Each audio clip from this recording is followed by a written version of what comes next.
Hello mga ka-idol, dito tayo sa gubat mga ka-idol. Kuha tayo ng kahanap tayo ng mga kahoy na gawin tayo ng sibing poste. Ito ang gawin ng koral. Yan mga ka-idol ang init mga ka-idol. Ito mga ka-idol yan, dito tayo. Suot ito mga ka-idol. Saan natin makakuha ito mga ka-idol? Yan yan. Ang kahoy ito mga ka-idol.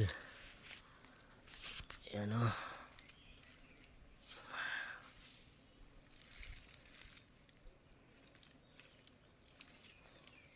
ito ng mga kahoy ka-idol ito.